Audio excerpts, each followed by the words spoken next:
আমি আজকে দেখাবো কিভাবে এইচটিএমএল দিয়ে একটি বেসিক কোড রান করানো যায়। এইচটিএমএল দিয়ে কিভাবে একটি ওয়েবসাইটের বেসিক কিছু তৈরি করা যায়। তো এইচটিএমএল এর পূর্ণরূপ হলো হাইপারটেক্সট মার্কআপ ল্যাঙ্গুয়েজ। এটা একটি মার্কআপ ল্যাঙ্গুয়েজ। তো এইচটিএমএল শিখতে হলে প্রথমেই শিখতে হবে ট্যাগ। তো ট্যাগ কি সেটা একটু দেখাই।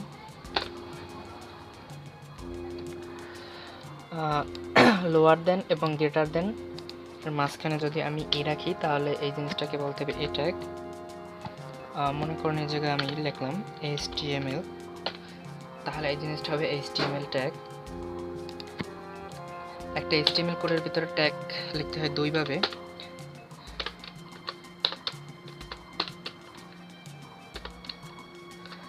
এই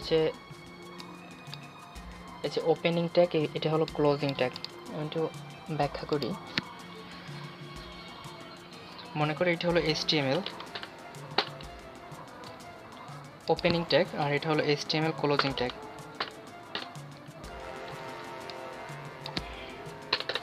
এইচটিএমএল কোড লেখা শুরু করি, তারপর বুঝতে পারবেন ওপেনিং ট্যাগ এবং ক্লোজিং ট্যাগ কি।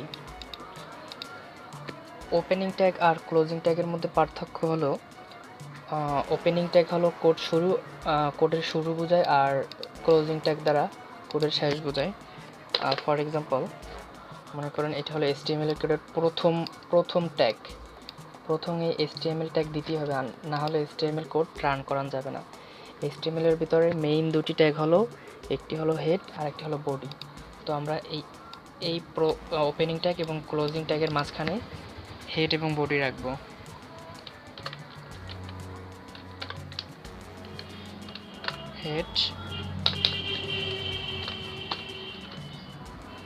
হেডের ক্লোজিং ট্যাগ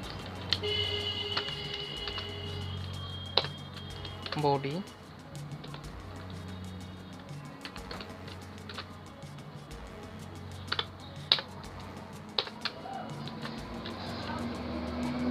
বডির ক্লোজিং ট্যাগ। আচ্ছা, তো বোঝার সুবিধার্থে আমি একটু এই জিনিসটিকে সামনে আগাই নিই। এইটা হলো মেইন ট্যাগ। এই ট্যাগের ভিতরে রাখতে হবে হেড এবং বডি। এটাকে একটু সামনে লিখি। হেডের ভিতরে মাত্র একটি ট্যাগ থাকে, তা হলো টাইটেল, TITLE। টাইটেলের ওপেনিং ট্যাগ এবং টাইটেলের ক্লোজিং ট্যাগ। ক্লোজিং ট্যাগের একটি অতিরিক্ত স্ল্যাশ থাকে। তো আমি টাইটেলে লিখলাম HTML লার্নিং টিউটোরিয়াল। আচ্ছা, তো আমরা এতক্ষণ এতটুকু যে কোড লিখছি তার ফলাফলটা একটু দেখি। আচ্ছা, এটা সেভ করি।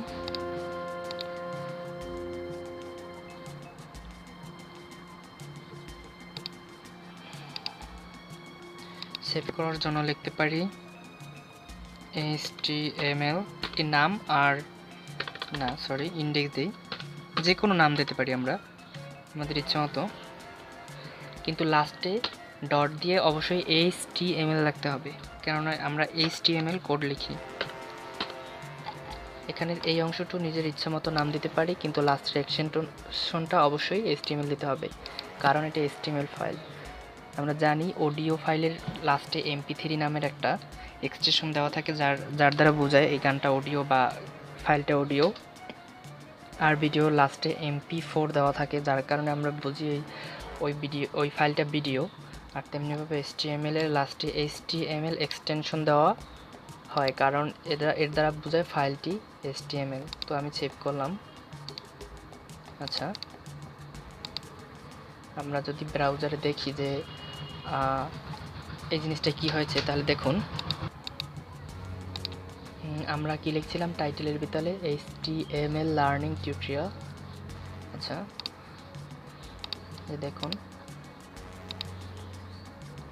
HTML learning tutorial. আমরা ফেসবুক বা অন্যান্য নিউজ পোর্টাল সাইটের উপরে যে টাইটেলটা দেখতে পাই এটা HTML দিয়েই দেওয়া থাকে, আর টাইটেলের ভিতরেই এটা লিখতে হয়। আচ্ছা,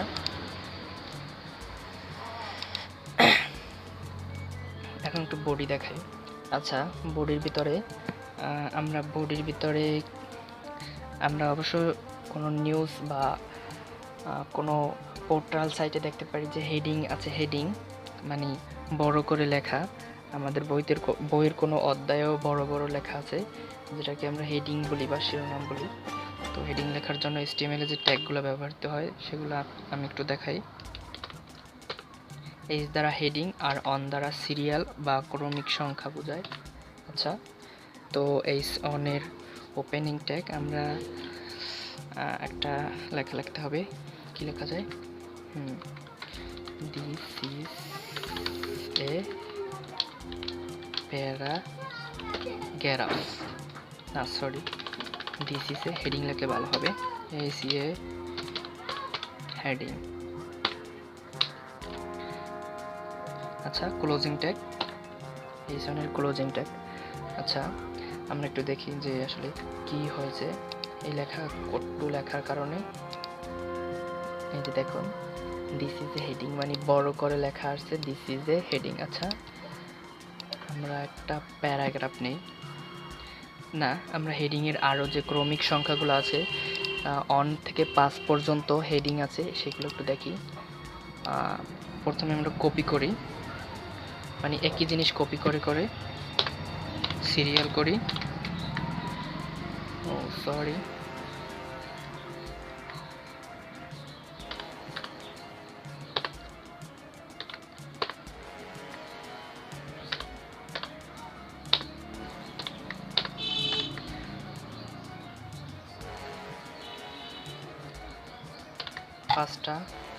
চারটা হয়েছে।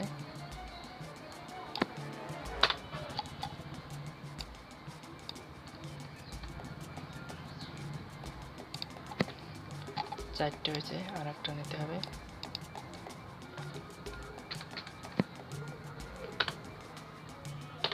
আচ্ছা, আমরা এইটাই দিলাম 2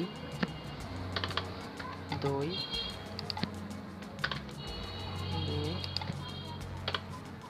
3 3 4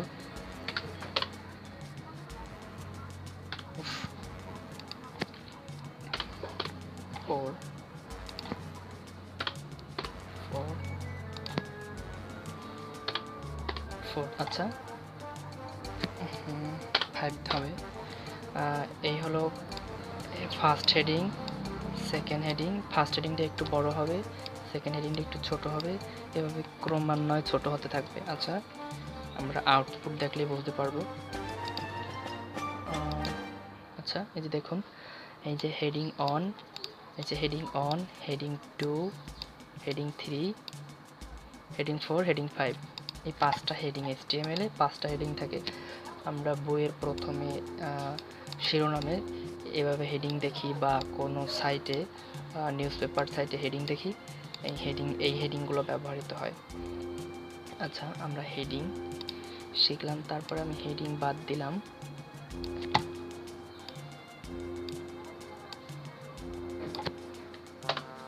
আচ্ছা, হেডিং অনটা রাখলাম, তো একটা প্যারাগ্রাফ নেই।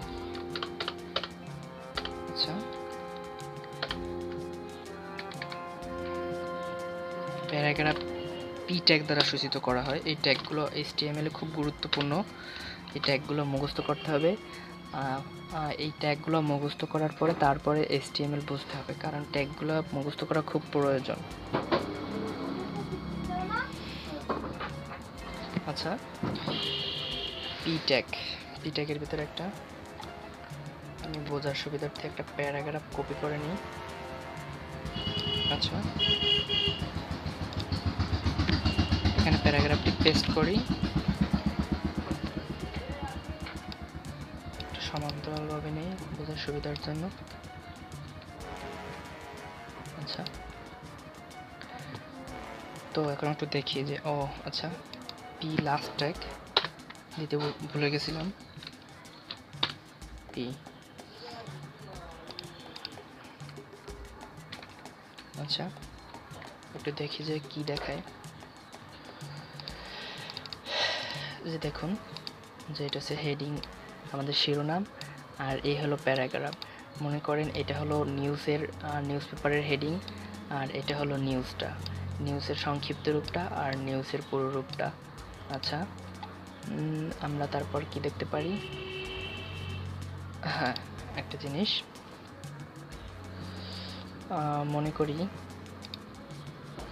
মনে করি এই যে লেখাটা like internet explore or Mozilla Firefox, এই লেখাটা আমি বোল্ড করতে চাই। বোল্ড যার আবেদনিক অর্থ হলো মোটা। আচ্ছা এই জিনিসের আগে একটা বি ট্যাগ বসাই দিই, বি। আচ্ছা বি ট্যাগটা শেষ হবে এখানে। আচ্ছা একটু আউটপুটটা দেখি। আচ্ছা দেখেন যে এই জিনিসটুকু বোল্ড হয়ে গেছে। এখন আমি বুঝাবো ফার্স্ট ট্যাগ, ওপেনিং ট্যাগ এবং ক্লোজিং ট্যাগের মধ্যে পার্থক্য। এই যে ওপেনিং ট্যাগ দ্বারা বোঝাচ্ছে এখান থেকে শুরু হয়েছে, এখান থেকে শুরু হয় কতটুকু এই পর্যন্ত আসছে। তো যদি ক্লোজিং ট্যাগ না থাকতো তাহলে বুঝতাম না কোথায় শেষ হবে। তো ক্লোজিং ট্যাগ যদি না দেই তাহলে হয়তো বা এই ওপেনিং ট্যাগ এখান থেকে শুরু হয়ে একটা লাস্ট পর্যন্ত শেষ হইতে পারতো। তো এর জন্য ক্লোজিং ট্যাগের দরকার আছে। তো মনে করেন আমি ক্লোজিং ট্যাগটা যদি লাস্টে দিই, কাট করি। আচ্ছা সেভ দিলাম, দেখি তারপরে।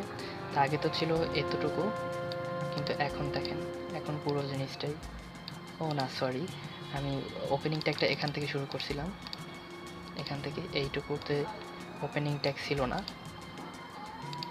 এই কারণে এই যে। তো এর জন্য আচ্ছা তারপরে কি দেখতে পারি? আইটেলিক একটু বাঁকা বাঁকা। তো এভাবেই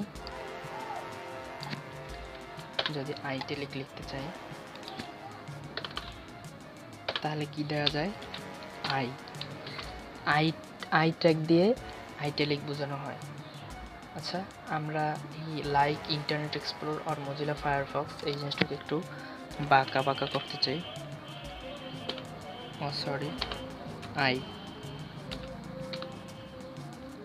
আচ্ছা একটু সেভ দেখি।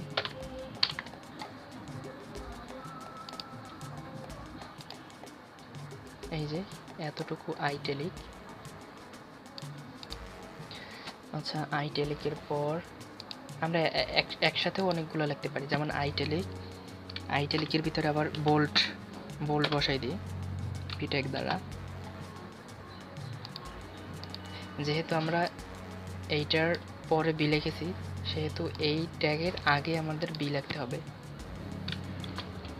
এটাকে বলা হয় নেস্টিং, সরি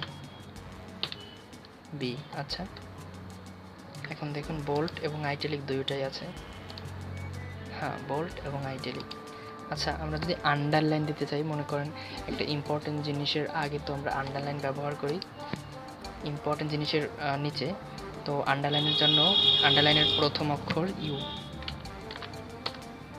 নাকি? আচ্ছা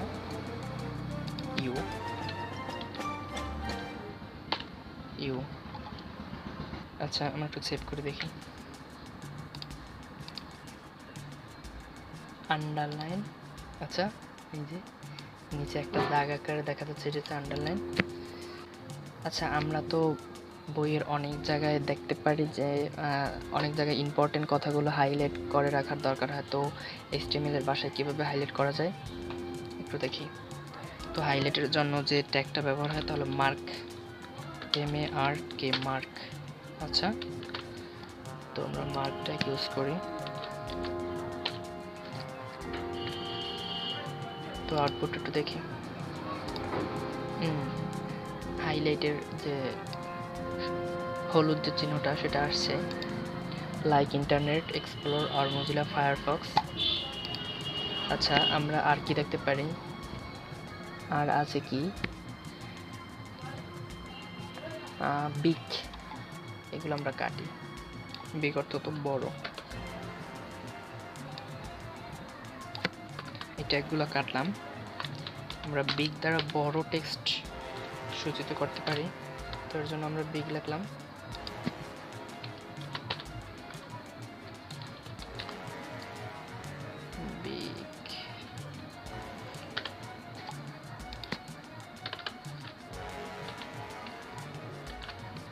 বিগ।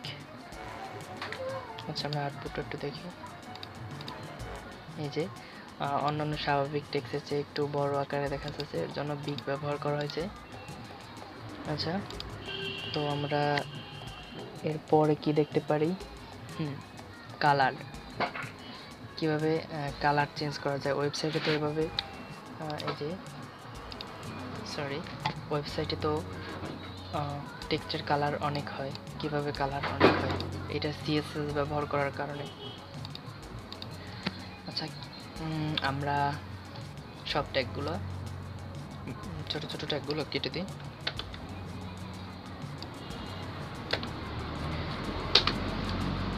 তো কালার দেওয়ার আগে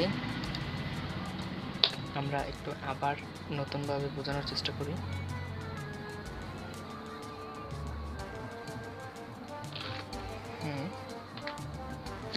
আচ্ছা,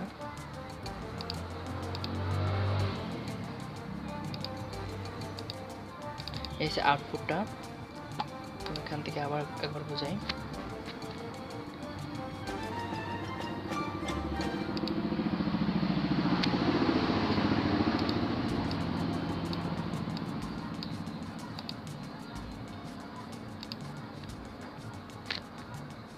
আচ্ছা, এইচটিএমএল হলো মূল ট্যাগ। এইচটিএমএল, এইটা একটা এইচটিএমএল এর দিতেই হবে অ্যাট ফার্স্ট।